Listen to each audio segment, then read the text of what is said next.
Hello Sanghamitra art and क्राफ्टमध्ये आपलं सर्वांचं मनापासून खूप खूप स्वागत आहे। आज मी तुमच्यासाठी खास princess cut blouse cutting stitching घेऊन आलेली आहे आणि भरपूर मैत्रिणींना मापं व्यवस्थित टाकता येत नाही, तर आपण इथे डायरेक्ट ब्लाऊज पीसवर मापं टाकून हा प्रिन्सेस कट ब्लाऊज कटिंग केलेला आहे आणि कॅनव्हास न लावता आपण मागचा पुढचा गळा तयार करून घेतलेला आहे। 36 साईज मापाचा हा प्रिन्सेस कट ब्लाऊज आहे आणि तुम्हाला जर डायरेक्ट कपड्यावर कटिंग शिकण्याची इच्छा असेल तर नक्की चला आपण याच्यावर बघूया। मी इथे अस्तरचा हा कपडा घेतलेला आहे आणि डबल फोल्ड केलेला आहे। साईडला मी इथे अर्धा इंच सोडून सरळ लाईन काढून घेतलेली आहे आणि इथे शोल्डर घेते। शोल्डर मी इथे 5.5 इंच घेतलेले आहेत। छाती 36 असल्यामुळे आणि मुंडा मी इथे 6 इंच घेतलेला आहे। सरळ लाईन काढून घेतली मी इथे मुंड्याची। मी इथं माप लिहून देते तुम्हाला की आपण 36 साईजचा हा प्रिन्सेस कट ब्लाऊज कटिंग करतो आहे आणि ते छातीचा चौथा भाग घ्यायचा आहे आणि प्लस 1.5 इंच घ्यायचे आहेत। आपण जी कपड्याचा फोल्ड करतो म्हणजे कपड्याची जी घडी करतो तिथे छातीचा चौथा भाग घ्यावा लागतो।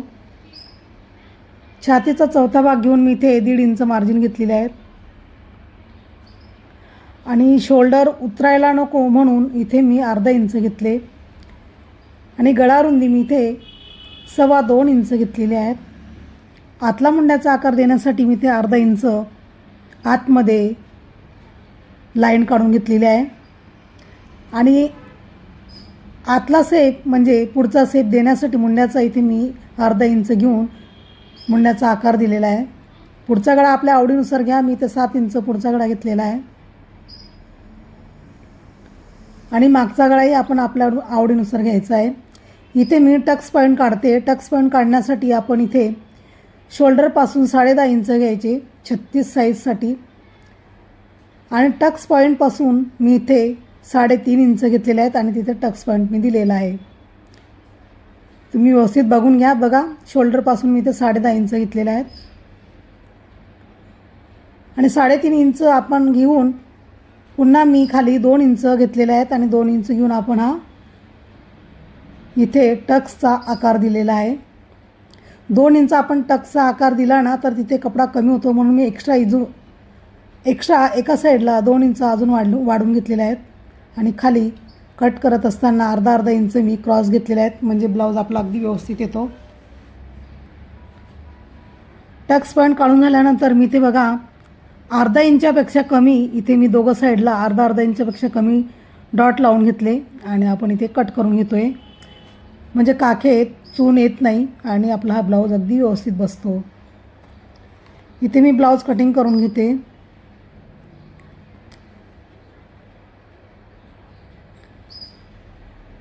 हा टक्स आपण कट करून घेतलेला आहे आणि हा पुढचा गळा आपण बंद बाजूला ठेवलेला आहे तुम्ही बघू शकतात आणि इथे आपण हा पानगळा तयार करून घेतलेला आहे पुढचा गळ्यासाठी। इथे मी ब्लाऊज पीस घेतलेला आहे। ब्लाऊज पीस हा डबल ठेवायचा कारण पुढचा भाग म्हणजे फ्रंटचा हा भाग आपला बंद बाजू आहे। आपण बॅक हुक बनवणार आहोत आणि थोडं एक्स्ट्रा कपडा घ्यायचा कटिंग करताना म्हणजे आपण ज्यावेळेस अस्तर लावतो ना तेव्हा आपला कपडा हा मागे पुढे होत नाही। पुढचा भाग कटिंग करून झाल्यानंतर आपण इथे बॅक साईडचा भाग हा कटिंग करून घेतो आहे। मी आधीच मटका गळा इथे आखून ठेवलेला होता। कस्टमरने सांगितल्याप्रमाणे मी इथे पाठचा हा मटका गळा शिवणार आहे। इथे आपण संपूर्ण ब्लाऊज कटिंग करून घेतलेला आहे आणि पाठचा भाग मी तयार करून घेतला।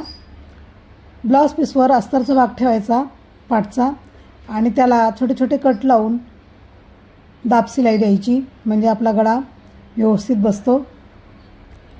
मी इथे कॅनव्हास न लावता हा गळा तयार करून घेतलेला आहे आणि दाब शिलाई नक्की द्या। दाब शिलाई दिल्यावर आपला गळा अगदी फिनिशिंगमध्ये येतो बघू शकता तुम्ही आणि वरून दाब शिलाई द्यायची। याला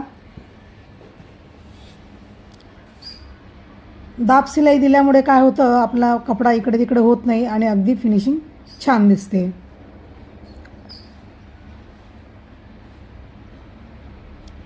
आणि जर तुम्हाला कटोरी ब्लाऊज थेरीसहित शिकण्याची इच्छा असेल तर नक्की तुम्ही आपल्या चॅनलवर जाऊन कटोरीचे भाग बघा.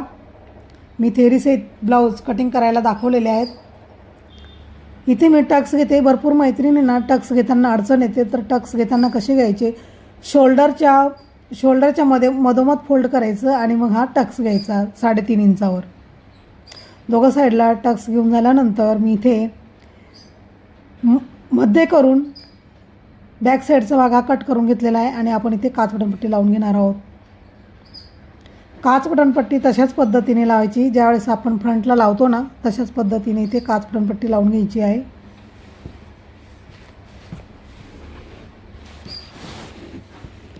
मी ह्या चॅनलवर jewellery design, threading, blouse cutting, स्टिचिंगचेही व्हिडिओ टाकत असते. जर तुमची थ्रेडिंग शिकण्याची इच्छा असेल तर नक्की तुम्ही आपल्या चॅनलवर जाऊन थ्रेडिंगचेही व्हिडिओ बघू शकतात. आणि जर तुम्ही आपल्या चॅनलवर नवीनच असाल आणि चॅनल तुम्ही आपलं सबस्क्राईब केलं नसेल तर नक्की चॅनल सबस्क्राईब करून घ्या, जेणेकरून तुम्हाला इथे सुरुवातीपासून शिकायला मिळेल. आणि खरं तर मैत्रिणींनो, कटोरी ब्लाऊजचा डायग्राम जर तुम्ही व्यवस्थित समजून घेतला, त्याची मापं व्यवस्थित समजून घेतली, तर तुम्ही परफेक्ट कटोरी ब्लाऊज कटिंग करायला आणि तुम्हाला व्यवस्थित शिवता येईल. खरं तर कटोरी ब्लाऊजसाठी थेअरी समजून घेणं खूप महत्त्वाचं असतं. कटोरी ब्लाऊजसाठीच नाही तर इतर सर्व जे कपडे असतात आपले, ड्रेस, ब्लाऊज, फ्रॉक, पेटिकोट, प्रत्येक याची थेअरी असते आणि प्रत्येकाला एकदाच थेअरी दिलेली असते. ती एकदाच दिलेली थेअरी व्यवस्थित समजले ना तर आपल्याला कुठल्याही मापाचे ब्लाऊज, ड्रेस, इतर सर्व काही शिवता येतं. फक्त तुम्ही थेअरीसहित व्यवस्थित शिका. आणि जर तुम्हाला कटोरी ब्लाऊजची थेअरी नवीन पाहिजे असेल, माझ्याकडून शिकण्याची इच्छा असेल, तर नक्की मला कमेंट करून सांगा. मी तुमच्यासाठी सर्व प्रकारचे जे मापं असतात त्यांची मी कटोरी ब्लाऊजची थेअरी आणि डायग्राम संपूर्ण मी तुम्हाला इथे दाखवायला तयार आहे. तुम्ही नक्की कमेंट करून मला सांगू शकता. आता मी हा पुढचा भाग इथे ब्लाऊज पीसवर ठेवून घेतलेला आहे. ब्लाऊज पीसचा कपडा हा सरळ ठेवायचा आणि त्याच्यावर अस्तर ठेवून जॉईन करून घ्यायचं आहे. मी इथे गळा इथे शिवून घेतलेला आहे आणि आता आपण इथे छोटे छोटे कट लावून घेणार आहोत. छोटे छोटे कट लावल्यानंतर आपण इथे दाब शिलाई देणार आहोत. दाब शिलाई झाल्यानंतर संपूर्ण इथे आपण अस्तरला शिलाई लावून घेणार आहोत. आणि जो जास्तीचा कपडा असतो तो कटिंग करून घ्यायचा आहे आणि पुढचा भाग आपण इथे जॉईन करून घेणार आहोत.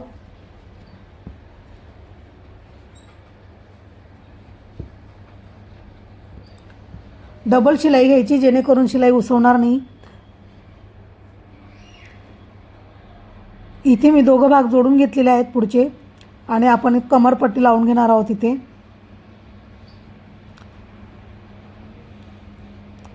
कमरपट्टी लावताना 1.5 इंचाची तयार पट्टी घ्या. कमरपट्टीसाठी कमरपट्टी लावल्यानंतर त्यालाही दाब शिलाई द्यायची असते. आपण कुठलीही पट्टी लावली ना तर त्याला दाब शिलाई द्यायची, म्हणजे फिनिशिंग व्यवस्थित येते. कमरपट्टीची पट्टी आतमध्ये संपूर्ण दुमडून घ्यायची आणि कच्ची शिलाई लावून घ्यायची. नंतर तुरपाई झाल्यानंतर ही कच्ची शिलाई उसवून घ्यायची. आता इथे आपला हा पुढचा भाग कंप्लीट झालेला आहे. आता आपण इथे शोल्डर जॉईन करून घेणार आहोत. शोल्डर जॉईन करताना इथे आपण कवर शिलाई घेणार आहोत. व्यवस्थित बघा आपण इथे कशा पद्धतीने कवर शिलाई घेतोय. कवर शिलाई घेतल्याने शोल्डरची म्हणजे शोल्डर छान फिनिशिंगमध्ये दिसतं आणि जी शिलाई असते ती दिसत नाही.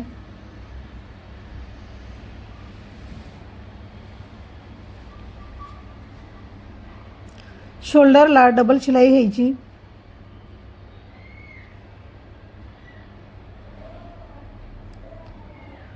आणि जर तुम्हाला ड्रेस शिकण्याची इच्छा असेल थेअरीसहित तर नक्की मला कमेंट करून सांगा. मी ते तुम्हाला थेअरीसहित ड्रेस शिकवेल.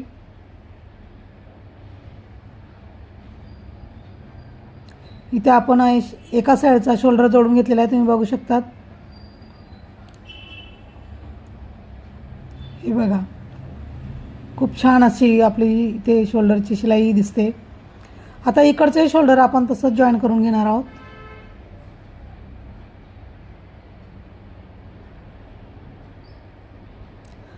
या पद्धतीने लावलंय आपण, इकडचंही तसंच लावून घेऊया.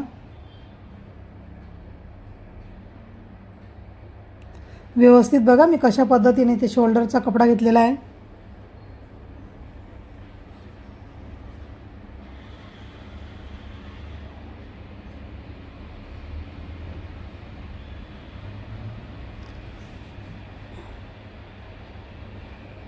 मागे पुढे जो शोल्डर जे अस्तर आहे ते बरोबर यायला पाहिजे आणि आपला जो ब्लाऊज पीसचा कपडा आहे तो सुद्धा बरोबर यायला पाहिजे. मागे पुढे जर झालं तर मग शोल्डरची शिलाई ही मागे पुढे दिसते आणि फिनिशिंग व्यवस्थित येत नाही.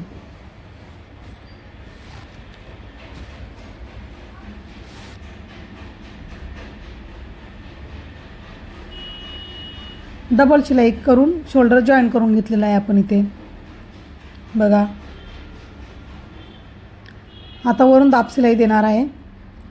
संपूर्ण गळ्याला दाब शिलाई द्यायची म्हणजे गळा अगदी व्यवस्थित तयार होतो.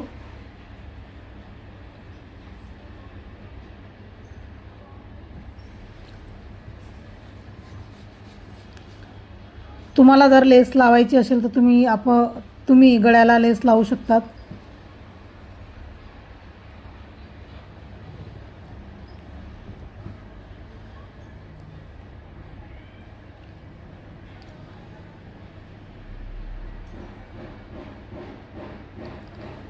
आणि तुम्हाला आजचा हा 36 साईज कटोरीचा ब्लाऊज डायरेक्ट कपड्यावर कटिंग आणि संपूर्ण शिलाई कशी वाटली?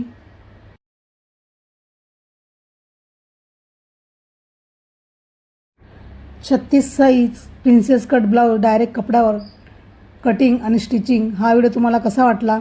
आवडला असेल तर नक्की लाईक करा, शेअर करा आणि जर तुम्ही आपल्या चॅनलवर नवीनच असाल आणि सबस्क्राईब केलं नसेल तर नक्की करून घ्या. Thank you dear.